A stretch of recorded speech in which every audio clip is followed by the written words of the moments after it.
Since the jury's surprising verdict, a lot of people have been saying that Kid Cudi's testimony turned out to be completely unnecessary.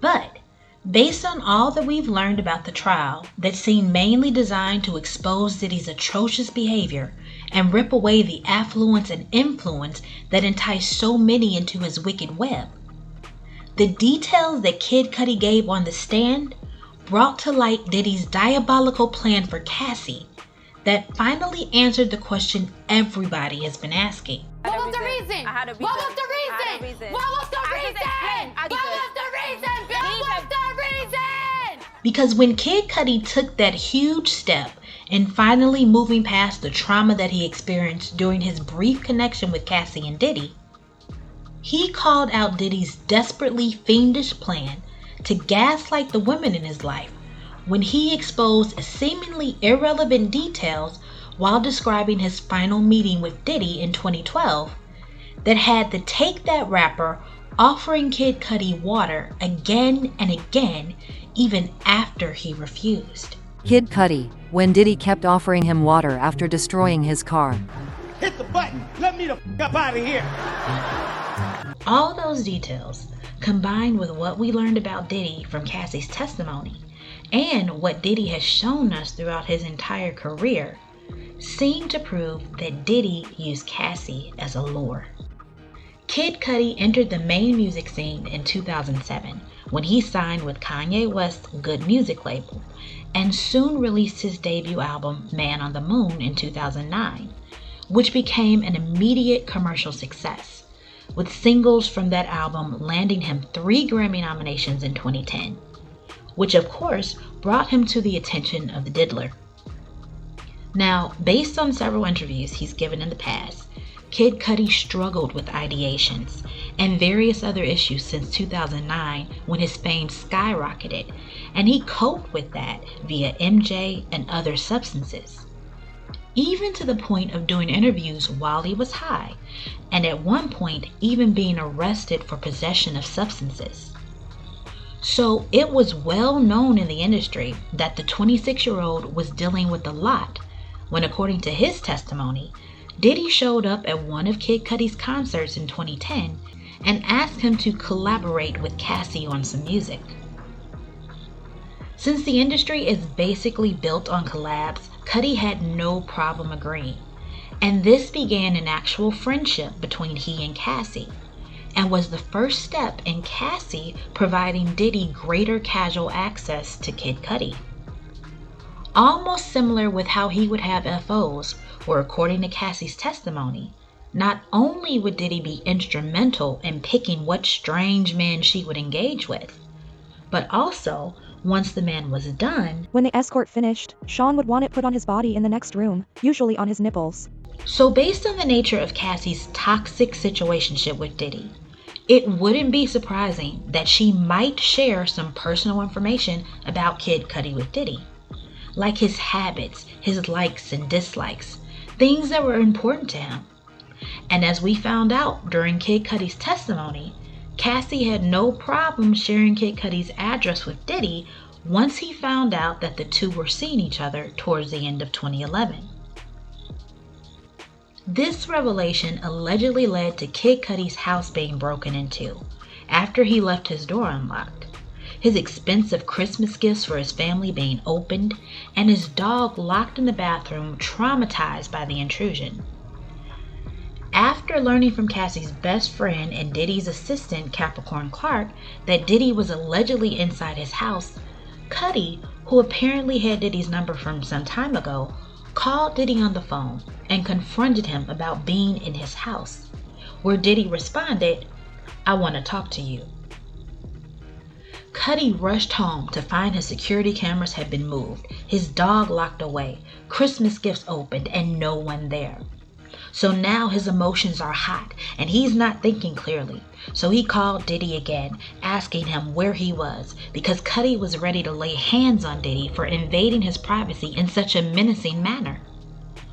Diddy, probably thinking he had Cudi right where he wanted him, said he's on his way, which immediately triggered a clearer head in Cudi, who after hanging up realized he didn't know who or what Diddy could be bringing with him.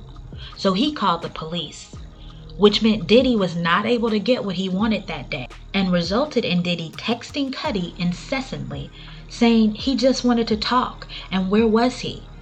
Until eventually Cudi responded back, nah, he didn't want to talk with him. He broke into his house and traumatized his dog. After spending part of the Christmas holiday staying with Cassie at her parents' house, where Cassie informed her mother that Diddy had threatened to release intimate videos of Cassie and hurt both her and Cudi, and had threatened to blow up Cudi's car, Cudi eventually decided to give Cassie space for both his safety and hers, and they stopped communicating with each other.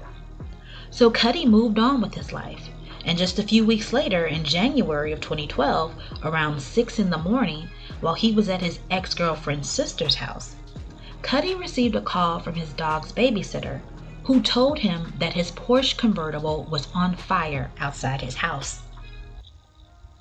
Cudi rushed home and found that his car had been Molotoved, and although it hadn't blown up, the intention was clear, just like Cassie had informed him would happen back in December. So he immediately reached out to set up a meeting to talk with Diddy to get this resolved, because this had gone too far. And surprise, surprise, Diddy was available to meet with Cudi the very next day at Soho House in LA. According to his testimony, Cudi showed up and went into a meeting room where he found Diddy alone, facing the floor-to-ceiling wall of windows that overlooked LA, looking like a Marvel supervillain with his hands behind his back.